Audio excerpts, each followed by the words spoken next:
Here's another question from Quora. How and where can I register my company logo as an international trademark? My name is Andrei Mincov. I'm the founder of Trademark Factory, and here's my answer to this question.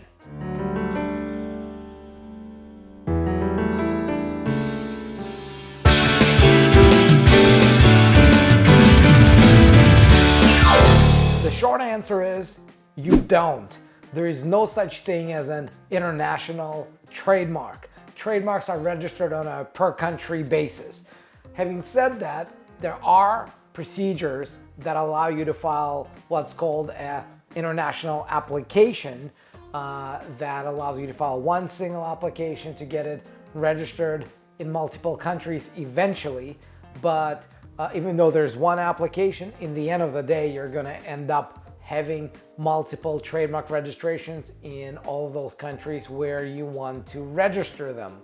And certainly there is no such thing as a global trademark where by filing one application you're gonna get your trademark registered in all countries in the world. That's not gonna happen.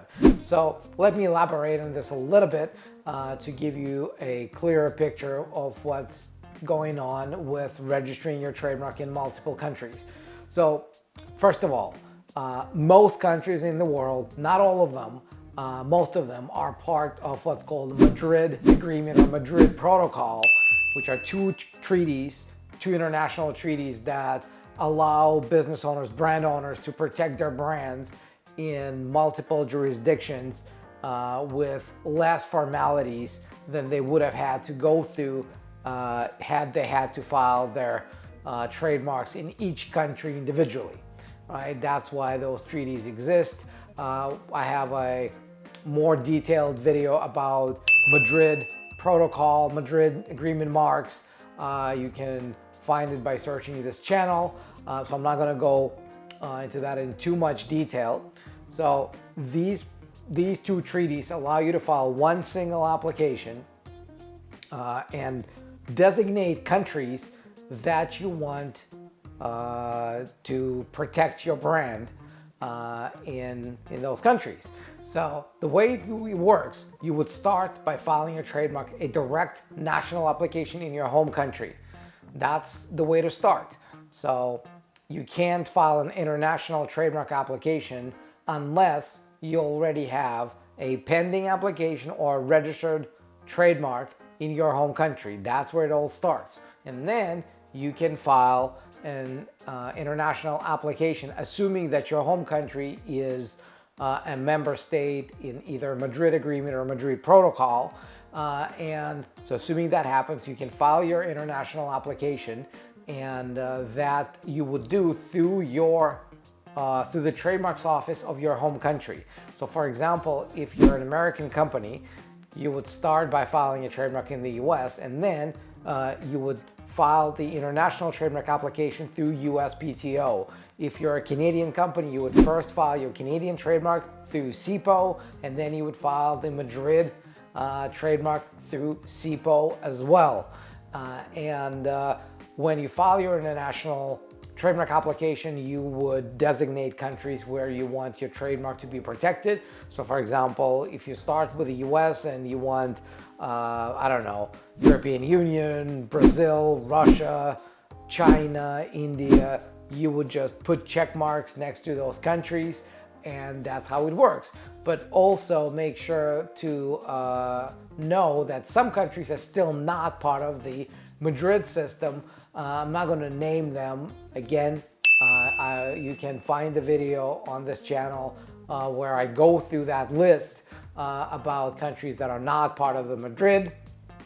And so in those countries, if you want protection there, you'd have to file manually or directly in each of those countries. And that's the way it works. So when you've got your company logo, really the question you want to ask yourself is, how important are those other jurisdictions for you to have a trademark there?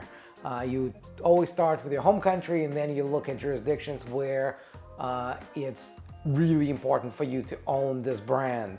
Know that filing an international trademark application, even though it's cheaper than filing direct trademark applications in all of those countries, it's still going to cost you a pretty penny.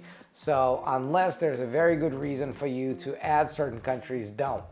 Or unless you got to a certain point in your business when you're like, it's just something that we do, like Apple, right? When you're that big, even if you if a certain market may not be the most important market for you, you still protect your brand there because you're so big. It really becomes an exercise of reward and risk. And so as you grow, you would probably be adding more countries, and you want to be one step ahead of everyone else. So if you see a potential for you becoming a globally recognized company, sure, make sure you trademark your brand everywhere. If you're a startup and you're just trying to figure it out, but there might be some potential, start with the most important jurisdictions, right? What we've discovered with our clients, it's probably US, Canada, European Union, UK once it leaves European Union, Australia maybe, China, some of the big ones, some of the most important ones. And then you can start adding more and more as your business develops. Now, I hope this answers your question, and I hope you got something out of this video. If you did, make sure you like this video.